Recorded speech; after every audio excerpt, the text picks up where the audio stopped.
Support for I Hear of Sherlock Everywhere comes from MX Publishing, with the largest catalog of new Sherlock Holmes books in the world.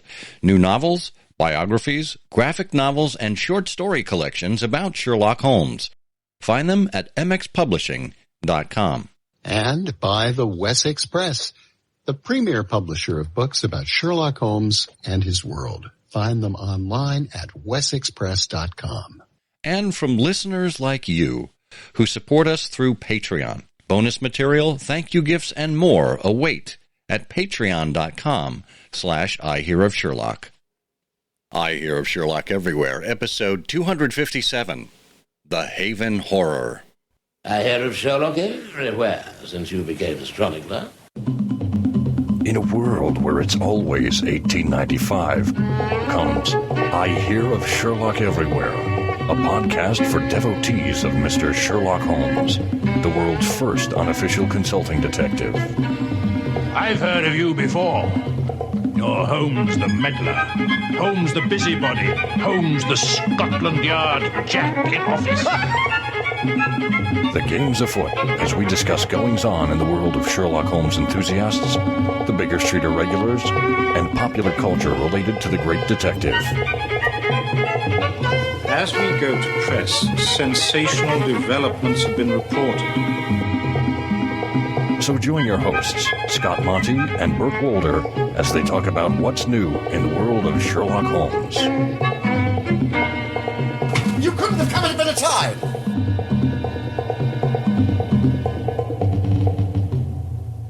Hello, and welcome to I Hear of Sherlock Everywhere, the first podcast for Sherlock Holmes devotees where it's always 1895.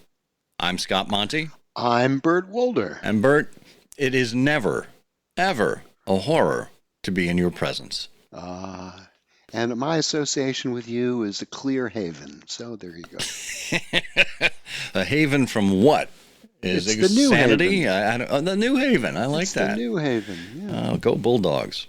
Well, this is indeed the 257th episode of the show. We were with you in the last episode talking about the BSI weekend, largely concentrating around our listeners and guests who we ran into and who had some accolades associated with them. We did, however, realize after we went to press, after we published, that we missed one in this case. We missed mentioning the Morley Montgomery Award winner. Did you happen to recall who that was, Bert? Oh, yes. Sadly, because it's posthumous, it was Nick Utekin. Yeah, Nick Utekin for his entry in the summer BSJ of 2022, which was For Christ's Sake. To look at J. Finley Christ, and obviously an early chronologist and a very well-read and well-written Sherlockian for decades, contributed a lot to our hobby, and Nick, equally so, incredibly well-written, contributed to a lot to our hobby, brought us inside the life of J. Finley Christ there. And it was a remarkable piece for the Baker Street Journal. It was almost half the issue, and it had the makings of a potential Christmas annual, but I know Nick was trying to get this done as he was fighting with his terminal illness, and it was kind of a bittersweet thing that had to happen. Yeah. Well, also we should say that it was really a great year for the Baker Street Journal. The choice of a Morley Montgomery winner was not, well, I have I've never talked to anyone who's involved in that particular process, but I know from my own personal perspective, simply as a reader, that I would have been hard pressed to, although I think the award to Nick was, absolutely right. But my point is that there were just a number of very good essays and very good work by some very good writers this past year. Yeah, an embarrassment of riches, so to speak. Yeah. So, well, if you would like to be embarrassed by some of our riches, just go to ihose.co/ihose257, all lowercase. It is the link for the show notes for this episode. Again, that's ihose.co/ihose257. You can reach it via the whatever podcast app you happen to be listening to us on. It's in the show notes there. And subscribe to us wherever you happen to be listening to us, whether it's on Apple Podcasts or YouTube or SoundCloud or Spotify. Just hit that follow or subscribe button so you don't miss a single episode of I Hear of Sherlock Everywhere, or our companion podcast, Trifles. It comes out every week, where we talk about some bit of trivia or unnoticed item, or dig deeper into one particular thing that we saw in the Sherlock Holmes stories. They are there for your listening pleasure. Well, we are pleased to welcome back Phil Bergem to the show. Phil is currently Vice President, Treasurer, and Newsletter Editor for the Norwegian Explorers of Minnesota. He first became interested in Sherlock Holmes through the Granada series with Jeremy Brett. That's very similar to my own origin.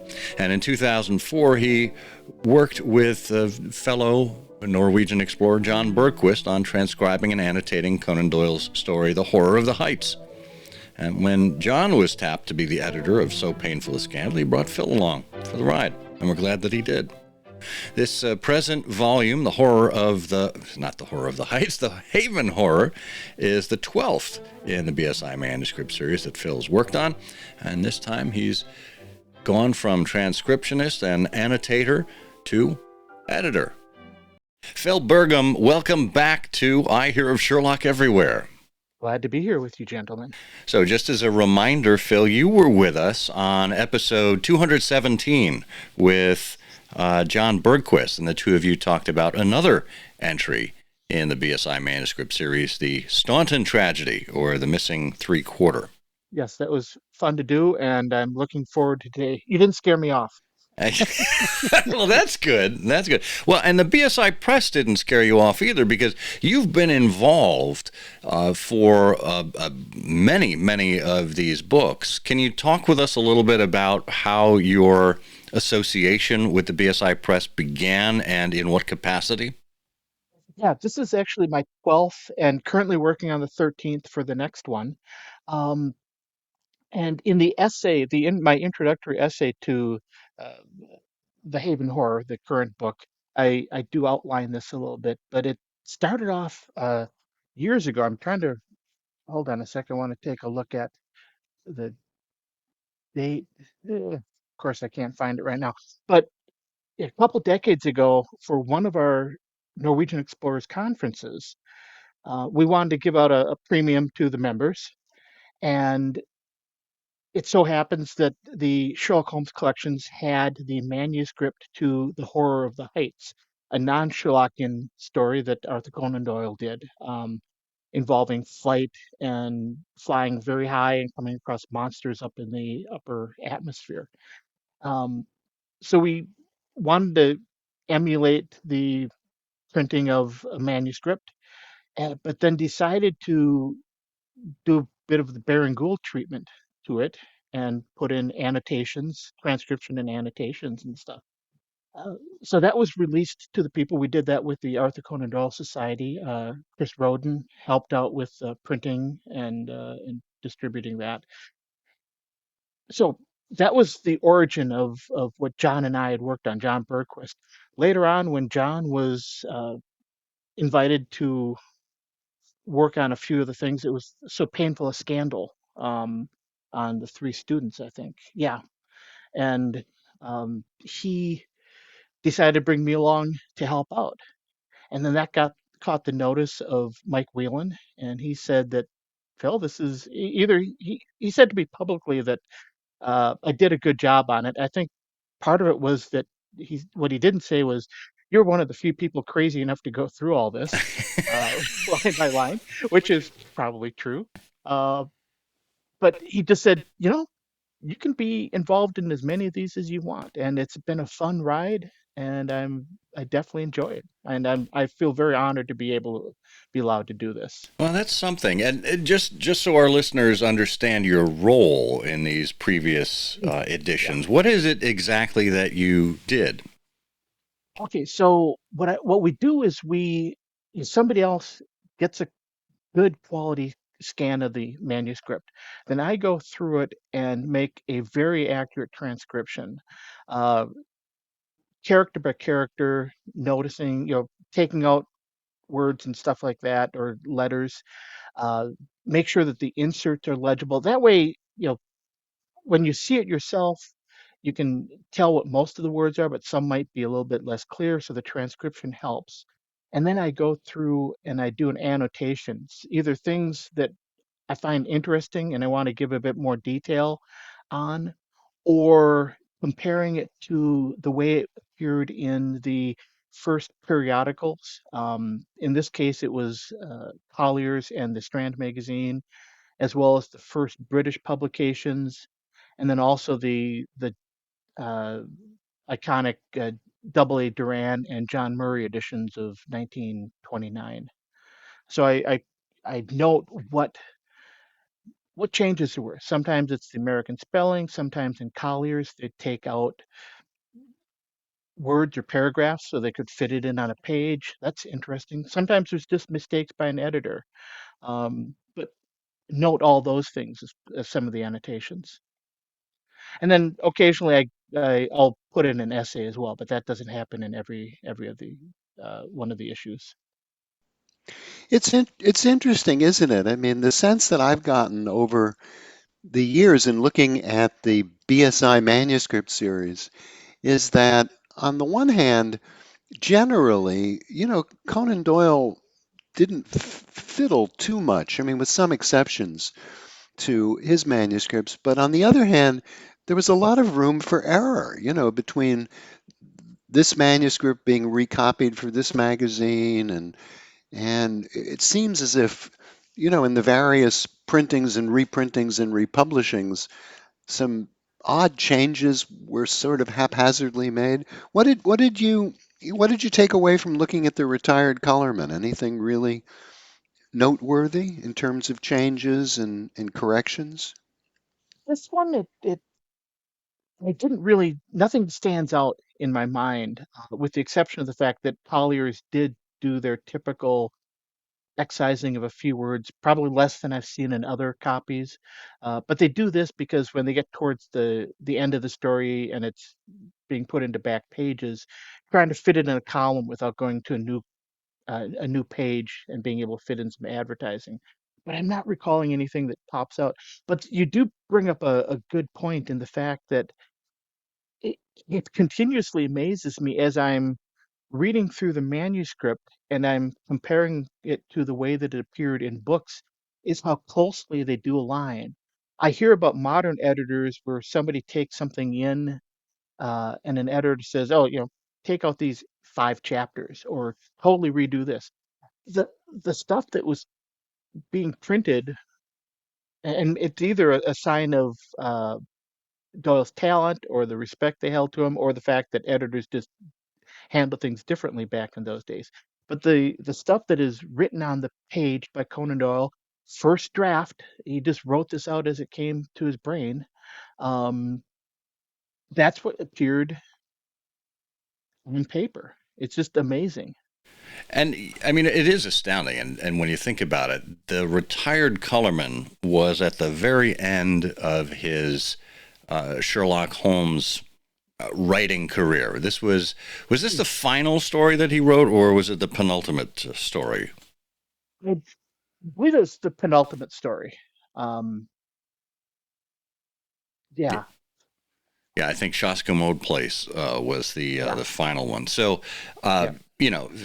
58 other stories under his belt, Sherlock Holmes stories under his belt. Of course, Conan Doyle was a very accomplished writer at this point in his career, 1926, 1927. So one would hope that someone of his caliber would have it down by then. But, as any writer knows, you want to make changes, you make errors here and there, maybe you go back, reread things, and yet he had this incredible faculty with storytelling that in very rare instances, I mean, what it did effectively, Phil, was make your job as a transcriptionist that much easier. Yes, yes. And the fact that his penmanship was very pleasantly legible, that helps. Absolutely. Absolutely. You can tell he spent more time as a writer than as a physician.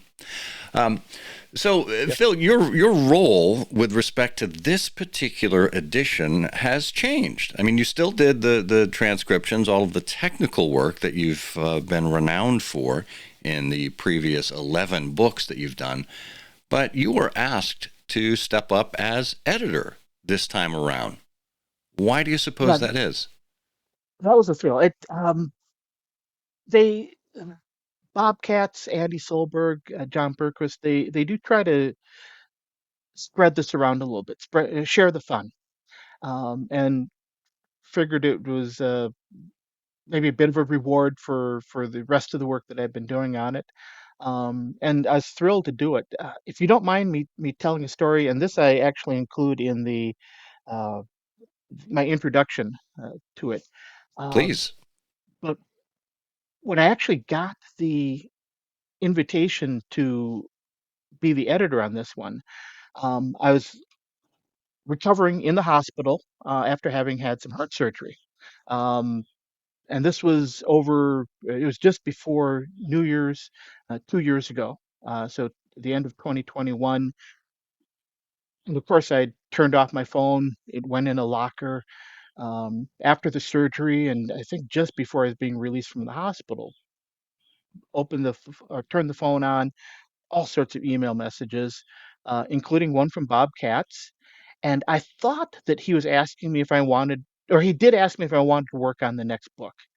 And I thought that he was asking me if I wanted to do my typical role of the annotations and uh, transcription. And of course, I typed back, yes, I'm interested. And then a couple weeks later, I started getting emails from him saying, Phil, we still haven't heard back from you as to what kind of essays you think would be good and some of the people that you think you'd like to see work on this. And I thought to myself, what? What did I get myself into? So I went back, read the original email, and I realized that what he had asked, and the answer would still be the same, and I was glad to do it. Um, but I thought that was an amusing, inauspicious start to it, and I was able to get caught up fairly quickly after that. Well, it's these kinds of happen. First of all, I'm just thrilled, about your recovery. But boy, oh boy, after you go in for surgery or something like that, to come out confused is probably about the nicest thing you could possibly say about yourself. Well, it I depends on guess how it's confused you were going into it. going in. Well, that's true. That's true. But gee, just think about all the other things, you could have encountered on the phone, that would have been a great surprise to you. Yeah. Yeah. One of the things I wanted to ask you in the manuscript, one of the things that always struck me as odd about this particular story is the profession of Amberley. And indeed the whole title, Retired Colourman. When I had first read the story years and years ago, I thought that that had something to do with military service or flying the colors, and it wasn't until I got into it that I realized that Colourman was sort of a euphemism for paint manufacturer. But I noticed in the manuscript that apparently this wasn't Conan Doyle's idea at the outset because he writes about Amberley. He says he was a junior partner at Brick Hall in Amberley, and he wrote originally who were provision merchants of note. He made his little pile and retired from business. He says at the age of 56, which he then changed, and bought a house in Lewisham. And that then became um, manufacturers of artistic materials. And I thought that was really interesting. I wonder what his thought process was in adding that in at that early stage. And that's a mystery. It really is. because the word colorman is only used once in the text towards the very end. It doesn't play a part in the plot, the storyline, um, uh, personality of Amberly. So yeah, the question is why pick a colorman? Now, colorman was a recognized trade back in the time. It's used uh, in the census as a person who works for a company and manufactures paints and oils, Hmm. um, stuff like that. Uh, but what point it has in the story, there's absolutely none whatsoever. I do wonder. I haven't thought about this for checking the timeline, but Conan Doyle did work with a greeting card manufacturer called Raphael Tuck and Company, and yeah, something that you have me curious about, and I should go and check is, what was the timing of his association being on the board of Tuck and Company and writing the story? I guess it would be a few years afterwards, but maybe he used his experience of what knowledge he gained in that. Oh, that's But yes, interesting. yeah. That's But interesting. Well, yeah, but Conan Doyle's father and then his uncle and so on. I mean, he had an mhm. artistic family, and he himself did watercolors and drawings when he was on the whaling ship, early in his life. So he also had some artistic ability. So he was certainly familiar with paints and things like that. And it Point. strikes me that in changing Amberly's profession, let's not forget, it doesn't seem, at least it's not indicated anywhere, that Amberly himself was an artist. He was, a dealer in artistic supply, essentially, and that would have informed his knowledge about scents and which paints would have been the strongest odors that could have covered up what it is that he was trying to hide. So in a way, it actually was much more diabolical and much more consistent in making him a colorman with what it is that he was trying to accomplish. Oh, I like that. That's a good look at it. Should Interesting. have asked And you before doing the book. yeah. Well, maybe next time around, Phil, maybe on your next editorial project. You did, however, have the smarts to ask my colleague here, Mr. Bert Wolder, to Yeah. participate as one of your essayists. And this is where we want to get in and explore a few of the essays with you.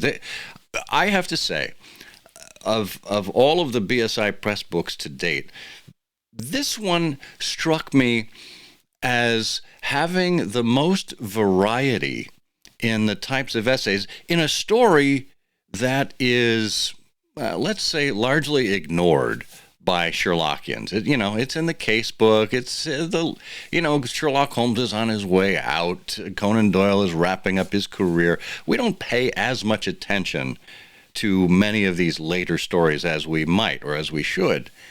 And this story really lends itself to a lot of different angles in the essay authors that you managed to put together. Talk a little bit about that variety. I am absolutely thrilled with the way that these essays turned out.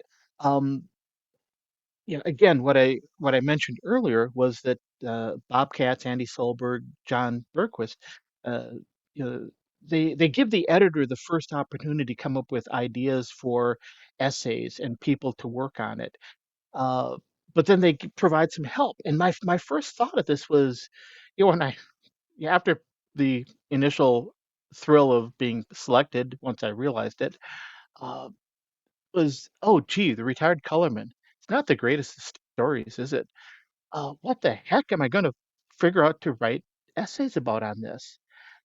And came up with a few ideas, and Bob and John, they helped with a few more ideas. And I had some thoughts of people, and they gave some more suggestions. And in rereading it after it came out, it had been a year since I'd read the essays, and they just each one of them is just so amazingly brilliant. I couldn't be more thrilled with the way that these turned out. And for something that I thought at first was going to be, how is anybody going to write anything good out of this? Everybody who was involved had a top-notch uh, story. But I did want to reach out to a few people that maybe have not been included before. There's a couple people that have been in previous books. Catherine Cook, Nick Utekin, both of them have written previously and are of such amazing talent that they deserve to be brought back in again. Um, but others, hadn't done publications with the BSI before, but everybody was able to step up and do an incredible job with this. But I did want to have a variety of people. I was trying for a few more non-BSI. Almost all of the essay writers are in the BSI. Not that that's critical and important. And I did want to spread the fun around a little bit.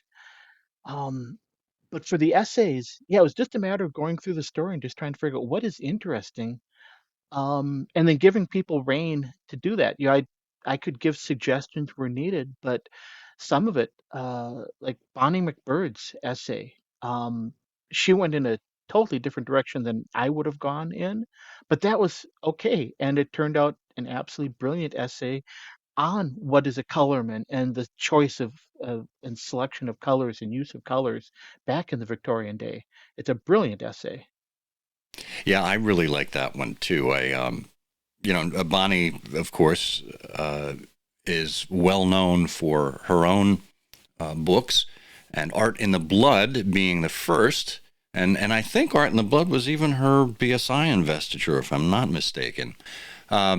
Entirely on brand and appropriate for her. And as you say, Phil, that was one of the standout essays in my mind, just bringing us through what it meant to be a colorman and what painting involved. And she even had a nod to a Parisian paint shop where Cezanne and other left bank artists used to shop. That is still available if you'd like to go in there and get your paints made up in the same way. So just a really nice job. Yeah, exactly. So, but as I alluded before, we have one of the essay authors in our midst right now. Talk a little bit about I won't say folly, I should say the wisdom of engaging Mr. Bert Wolder to write an essay. I will admit that Bert was a suggestion of Bob, and I'm so glad that I took him up on that. Um, and Bert did some astounding original research and reaching out to people, and I'll let him talk more about it. But there's some brilliance in here, and the lengths that Bert that you went to get some interesting information, background on an artist that Sherlockians know very little about. I really feel that you've added to the knowledge of what we're all passionate about. We're going to pause here a moment for a quick word from our sponsor.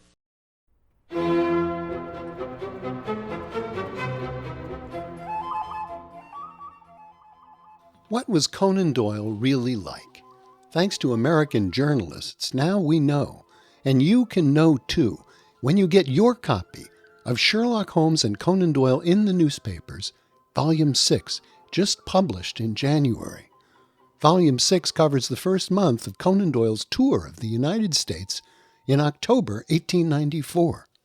Just 4 weeks, but it produced 230 pages of articles, interviews, reports from his lectures, and much more. And because of American interviewers, it's the first time we get really close to Conan Doyle the man. They tell us what he looks like, his way of moving and talking, and all those little things that form a three-dimensional image of the creator of Sherlock Holmes.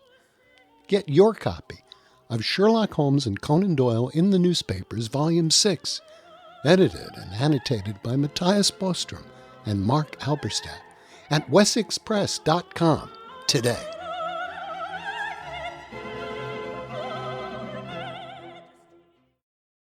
And Bert, I'm gonna turn the tables. I'm gonna ask the question to you here because, as our listeners may know, you host a luncheon during the BSI weekend each year in honor of Frederick Dorr Steele.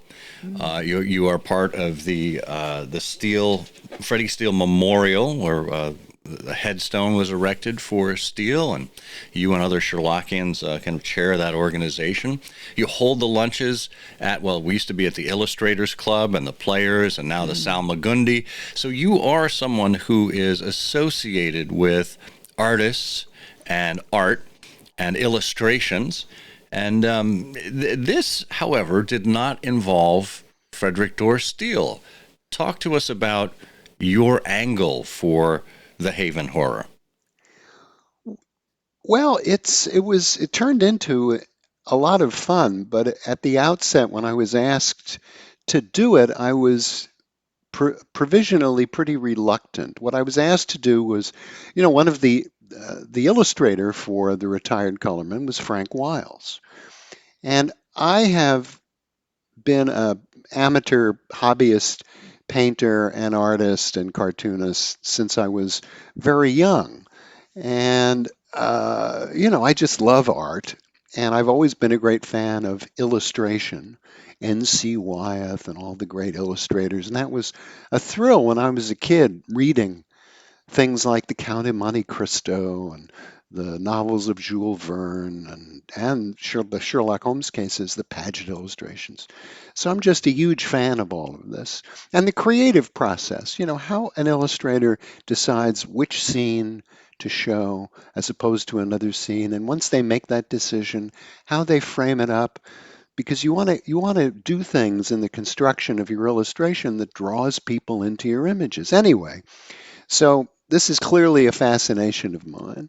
And Frank Wiles is the artist that drew, not for the Retired Colourman, but for the Valley of Fear, an oil portrait of Sherlock Holmes that appeared as the first color cover of the Strand magazine. And I've always loved that portrait and Frank Wiles' work. Well, I was asked to write about Frank Wiles, and my first inclination was, well, I'm the wrong person.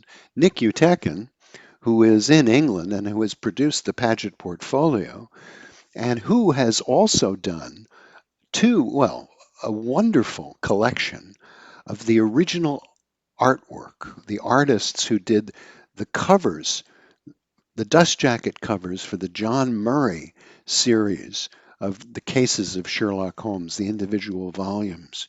Nick also put out for the Sherlock Holmes Society of London a wonderful publication reprinting all of that art and then updated it 2 or 3 times.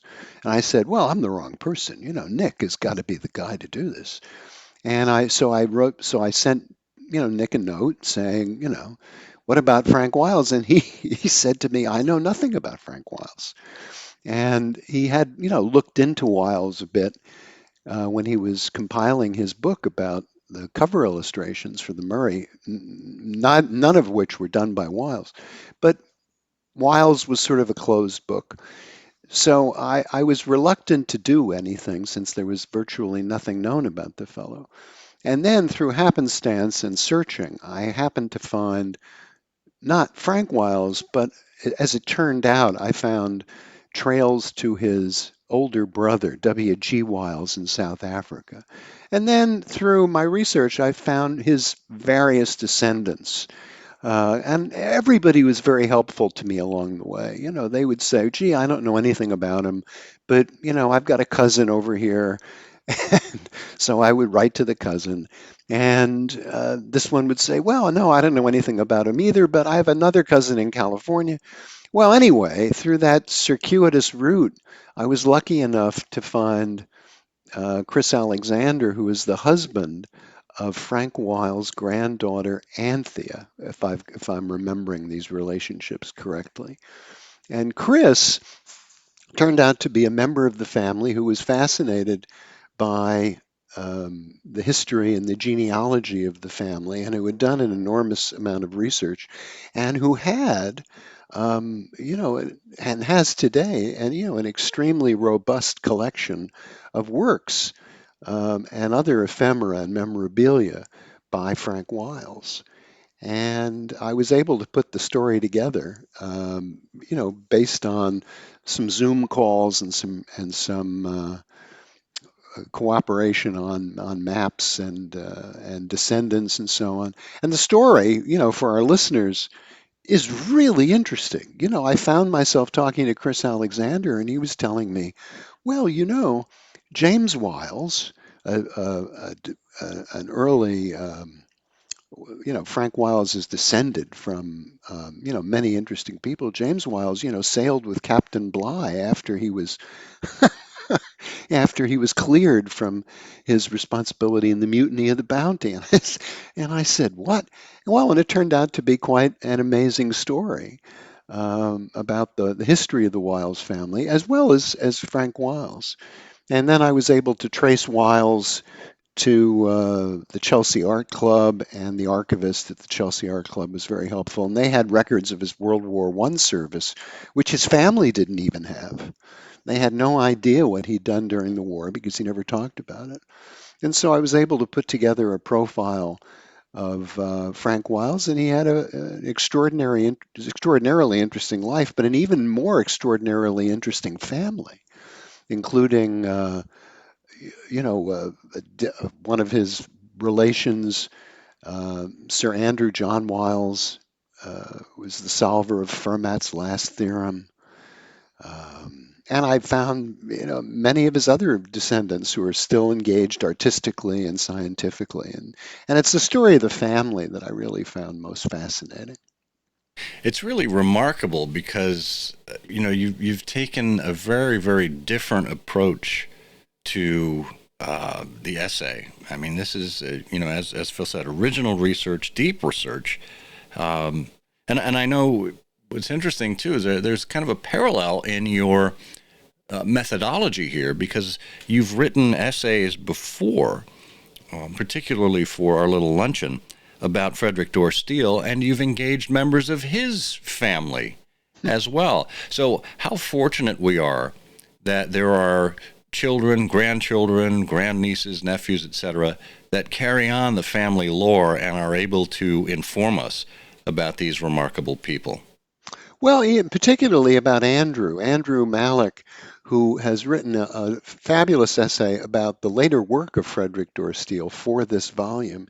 Andrew is the one who's been plowing the Steele path since the 1970s.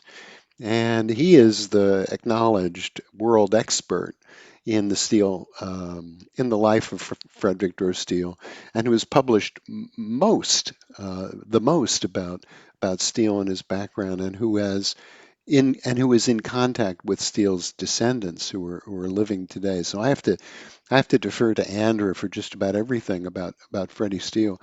But you make an interesting point. The passion here, one of the passions that I have, is about the life of the artist. If you're an illustrator or an artist, at least in the days that this work was done, and Frank Wiles died in the 1960s. Freddie Steele died in the 1940s. But in those Paget Steele days, when you were much more isolated, getting a feedback on your work, you were engaged in this solitary activity, making these personal decisions, working with models, creating sketches, sending them to art editors. The art editor, might give you some useful feedback or not. A lot of time, you as an artist wouldn't really hear anything. Steele had this one anecdote where he sort of dashed off this rough sketch and then found out after a few days they decided to publish it as it was. He was going to do more work on it. And it's learning about the people and the feedback and the joy they got from their work that I'm, particularly interested in. And Steele was someone who so valued the feedback he got from authors like Richard Harding Davis and even Mark Twain and others. If an author would tell the illustrator, you really captured this well. What I had written, you've really put that on the page well. It just meant the world to him. And so I was very interested in Frank Wiles. And along the way, I learned a lot about the management of illustration and how illustrative art was bought around the turn of the century, from the 19th into the 20th century. I had no idea, for example, that Frank Wiles worked for a group called the Carlton Illustrators, which were an offshoot of the Carlton Studio. And that whole story about sort of a guild that came together of artists who banded together was fascinating to me. Yeah, it really was a nice behind the scenes kind of approach to this part of the story. And I think we're fortunate that the Retired Colourman, since it does involve, well, I don't want to say art, but at least part of the process of art, the painting aspect, it gave license to go in that direction. So, Phil, as you think about some of the other essays in the book, and as I said, they are wide-ranging, what are, let's, just go through a handful here of essays that are unique, different. I don't necessarily want to say stand out, because we know all the editors love all their children. But why don't you take us through some of the other essays and what people might get out of the book? Well, there's mention of Andrew Malick, who wrote a very nice essay adding to, or compiling some of the information that he's already done and adding to it about Frederick Doris Steele. So we've got both of the artists uh, in Britain and America.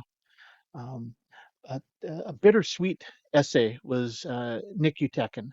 Um, they asked him to write some stuff about where Little Purlington might be, and Lewisham, the places involved outside of London.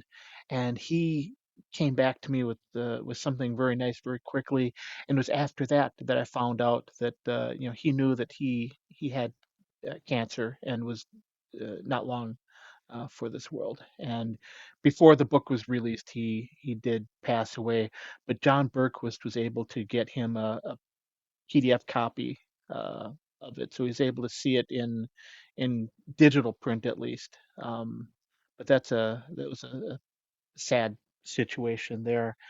But some of the other essays, I just love essays that explain to us about life in the Victorian era.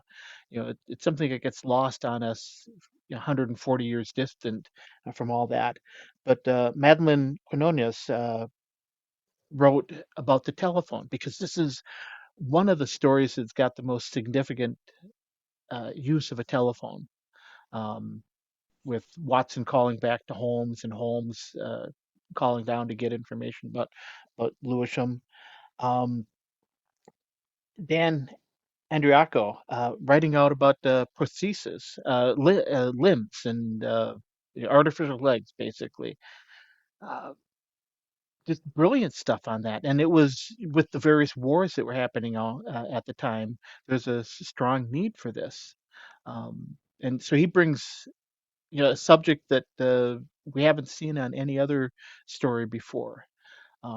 It's a minor point in the story, but Dan wrote a great essay about that. Well, he had a great leg Uh, to stand on. Very good point. Going down, Steve Mason writing about gas. Gas being used as the the murder weapon in this one. He wrote a very good essay on how gas was manufactured, distributed. Something that we don't think of that much nowadays. Paul Singleton wrote very nice stuff about the two theaters that are mentioned, the Haymarket and the Albert Hall. And also, just for added measure, kind of mentions what a gentleman might be wearing for evening attire to the theater.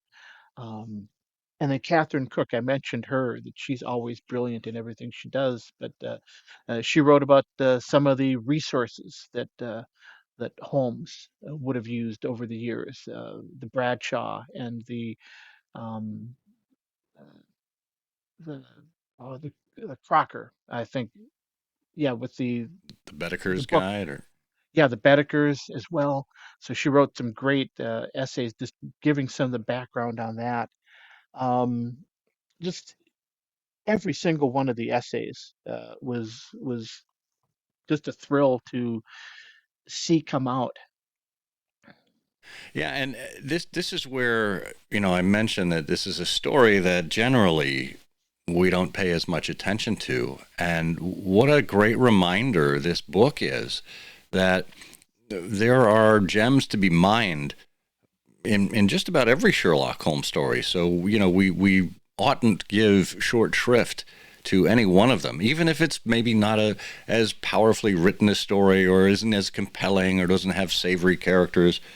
There still are nuggets to be mined, and I think the creativity and the just the ingeniousness of so many Sherlockians continues to shine through. Exactly. And just a reminder that everybody, including podcasts, we're all doing this for free as part of our labor of love. Um, but we have a passion for it, we have an interest in it, and the passion and interest shows when you get some great essays like these. It certainly does. And just a reminder, while it is free, people can choose to support us on Patreon. Just go to patreon.com/I Hear of Sherlock. We have thank you gifts available, and lots of different tiers for you to choose from. So out of the goodness of your heart, it could cost you as little as the price of a BSI Press book to support I Hear of Sherlock Everywhere, or Trifles. And people can get the book, The Haven Horror, part of the BSI Manuscript Series, at bakerstreetirregulars.com. It is part of the latest lineup there. Phil, if you're able to, what's next on the editing or annotating docket? Uh, and actually, I was working on it earlier today. The next one coming up is going to be The Illustrious Client.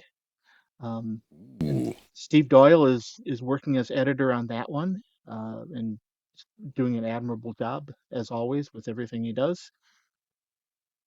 that is really good to know. So, speaking of editorship, you've had the great honor to work with so many different editors, and I'm sure you've observed things along the way. But talk a little bit about your style of editing, how you work with your authors, maybe what it is that you bring to the editorship.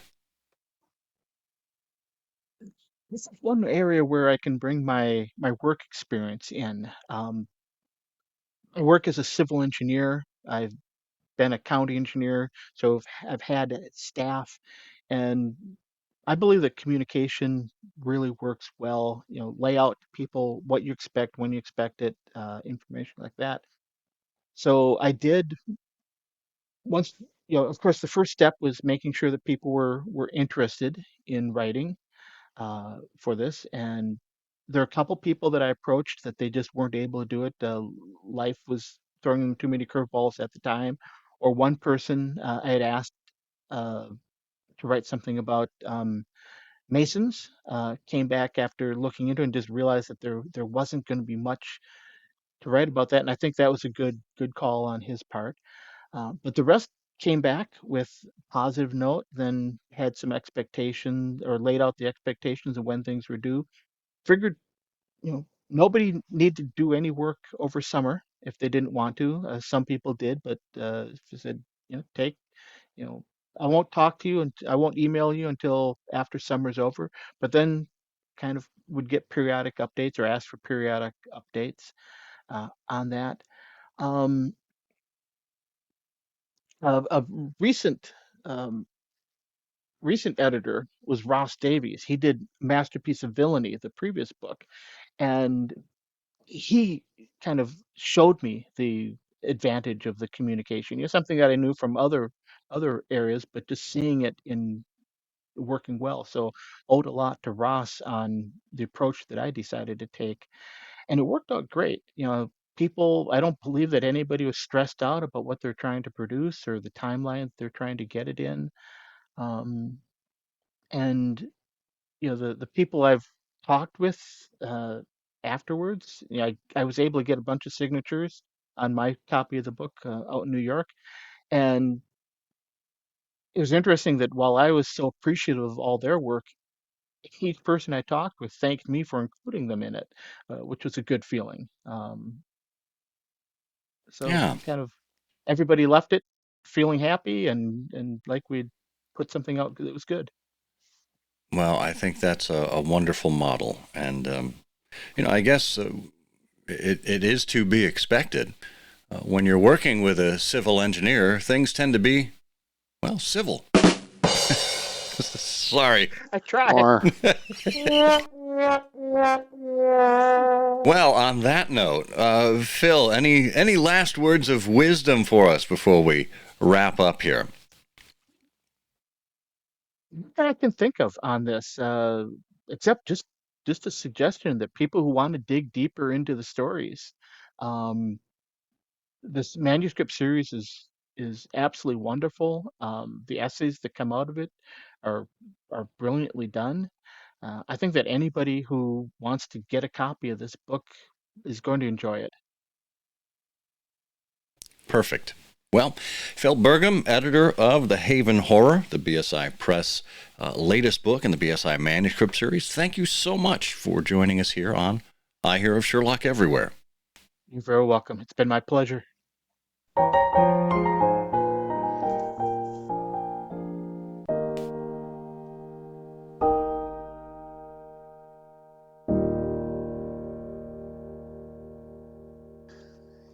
one of the things I don't know that we got into enough in the conversation with Phil is, um, just I don't want to say thankless work, but the enormous work that goes in, not only on Phil's part as editor for this, but from Andy Fusco and Bob Katz and Andy Solberg and all the rest, as well as the authors. It's just great to be part of something like this where there is so much enthusiasm from so many talented people who devote, it takes a year really to organize the text for something like this and then another year to put it into production and to get it produced. It's really huge. It really is. And when you look at the output, every single one of these volumes is so professionally done. And you slip the dust jacket off, and it's a wonderful cloth binding, and there's always a surprise underneath. And sometimes it's a little bit of an illustration, but mostly it is an embossed phrase from the manuscript itself in Conan Doyle's handwriting. So on the lower right corner of the cover of the book, it's simply, quote, "The Haven Horror," end quote, in embossed lettering there. And it's just really, it just feels special. It is special, but gee, now you point something out. One is that on the dust jacket, by the way, they did choose, unbeknownst to me, an illustration by Frank Wiles, which is on the cover, which is great. It's a terrific illustration. But the other thing is, where in the manuscript does Haven Horror appear? It is when I think Watson visits. I don't know if it's on the visit to Lewisham or. No, he mentions the newspaper account, the local newspaper account about the deaths, and the newspaper refers to their deaths as the Haven Horror. Ah, okay, thank you. Because I believe I missed that. I believe that Amberley's home was called the Haven. Oh, okay. So the local newspaper account referred to it as the Haven Horror. So, yeah, and it's interesting because when I saw that the BSI Press was doing its latest manuscript series book, and it was called The Haven Horror, I'm like, gosh, which manuscript is it? Which story is The Haven Horror? And I couldn't place it at first. And lo and behold, Retired Colourman. Yeah, yeah. And now I can see that in the manuscript. The Haven is the name of Mr. Josiah Amberley's house. Yeah. Hmm. It's just one of those nice hidden gems that, when applied to the title of the book, as we've seen before, we've had So Painful a Scandal and Masterpiece of Villainy. These wonderful phrases that Conan Doyle had peppered throughout the canon that we can then apply to so many things. I mean, quite frankly, this is what we've done on the I Hear of Sherlock Everywhere website since its inception. Every single entry on the blog has a canonical quote, something that relates to the subject in each entry. And we even do that with every episode here. Yes. So, yeah, you've done that really well over the years. It's a lot of work too. Well, it is, but if you're, once again, this is part of the artistry. I am not gifted by nature with any kind of visual artistry. I like to think we've done a fairly good job with audio artistry here and bringing stories to people's stories to life for people, interviews, etc. But I am a writer mostly, and when I find inspirational quotes, I like to use them. And Conan Doyle, God bless him, just has a wonderful treasure trove of so many different phrases, so many different terms in the 1,200 or so pages of Sherlock Holmes stories that exist.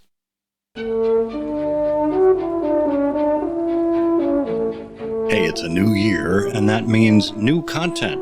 Lots of new content coming from our friends at MX Publishing. Now, it doesn't have to be a new year to find new content from MX Publishing. In fact, if you sign up for their newsletter, you'll get updated every week about some of the latest. For example, every week, Steve MX sends out THIF. Thank Holmes, it's Friday. And in the most recent one, there's a news about a Kickstarter campaign, Sherlock Holmes and the Unmasking of the Whitechapel Horror. Then there are free audiobooks, including The Keys of Death by Gretchen Altebeff, Sherlock Holmes, The Hero with 1,000 Faces, Volume 1 by David McGregor, and The Bird and the Buddha Before Watson, Book 2 by A.S. Croyle. That and Sherlock Sunday. Every week you'll get an update about new Sherlock Holmes books. All you have to do is go to the wessexpress.com homepage, go all the way down to the bottom, and you'll see a little box there to sign up for the newsletter where you can get information about promotions, new products, and sales. Make sure you check it out and see exactly all of the great content that's coming from our friends at MX Publishing.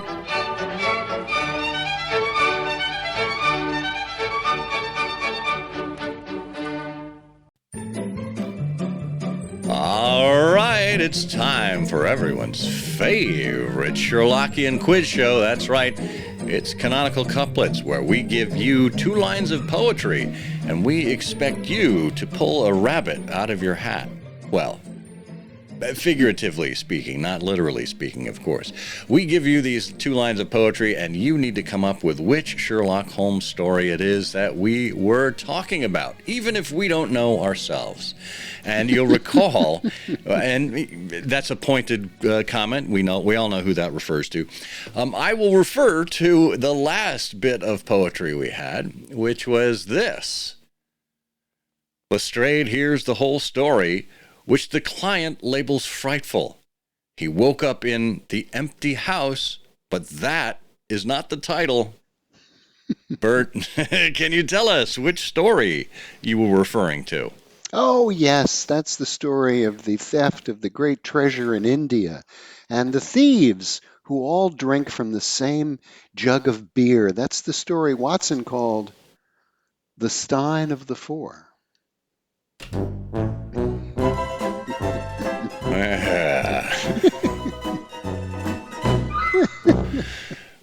Not this time. Not this time, Bert. No. Now, I know. It's astounding that it would come to this. Well, you know what? We do not have a reply from our pal Eric Deckers in this case, so we're going to have to wing it. But the good news is we did have some entries that knew what it is you were talking about. So let's get over. I know, it's astounding to think about it.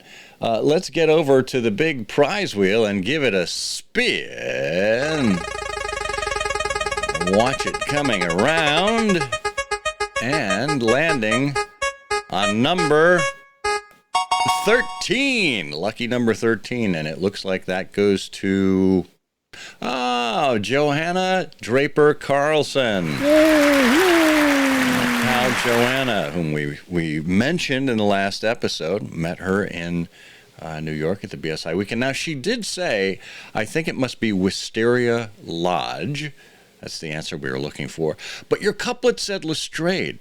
And the inspector who hears John Scott Eccles' story in Wisteria Lodge is Gregson. Oh, really? Holy cow. Oops. Yeah. So, Joanna, I'll tell you what we're going to do. We are not only going to send you the promised items from the BSI weekend, perhaps items you did not come across while we were there. We'll send you something extra because you spotted the error in Bert's ways. Yes, please. Well, I'm always glad to be corrected. We should send her some comic books.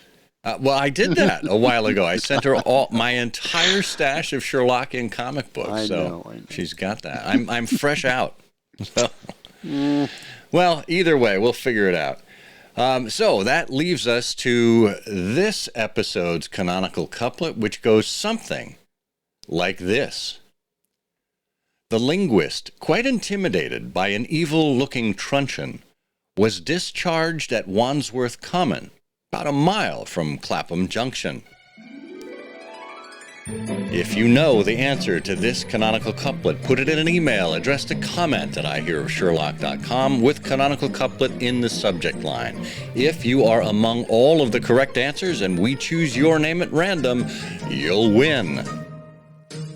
And the prize for this episode is a copy of The Haven Horror from the BSI Press. So, something certainly to be coveted. Hopefully people will be inspired by what they hear. So, Bert, I guess you're going to get a couple weeks off here, and we'll see you back here around these parts on February 15th. The day after Valentine's Day. Are you going to be sufficiently recovered by then? Oh, of course. Absolutely. Okay. Any big plans? Well, no, but we still have some time to come up with. Yeah, with the way the pace of life is going, I don't have any big plans for an hour from now. So we just need some more planning time. Well, that's all right. I mean, serendipity is always lovely, but it strikes me. You know what you need, Bert? You need the Sherlock Holmes brand Valentine. Friends, are you lost? Are you looking for love in all the wrong places? Looking for love in too many faces? Well, that's why Watson himself has authored a number of Valentine's Day cards. That's right. John Watson, who sought love over 3 separate continents, will bring Sherlock Holmes brand Valentines to your mailbox today. I have no idea. Oh, I like that. That's great. That's great.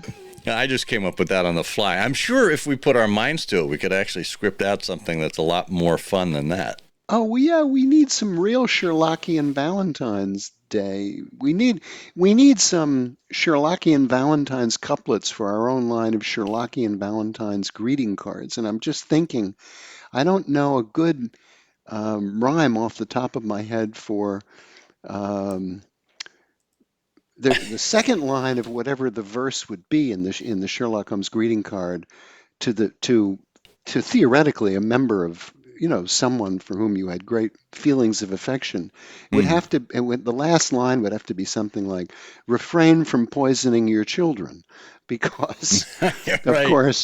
of course, Holmes, the most winning woman he ever encountered, poisoned her children for the insurance money or some line like that. So we'll need to Yeah. construct a verse around Well, that. maybe refrain from poisoning your child, and then you could start with something like beguiled or defiled. Oh, or, that's right. That's right. something like that. Work That's your way right. backward from that one. That's right. I knew when I first saw you that I was Reviled. quick to be beguiled. I hope our warm association will prevent the death of your child. Loves Sherlock. Yeah. Wow, That's one of the reasons why he was never the first choice on the dance card when. yeah. Yes.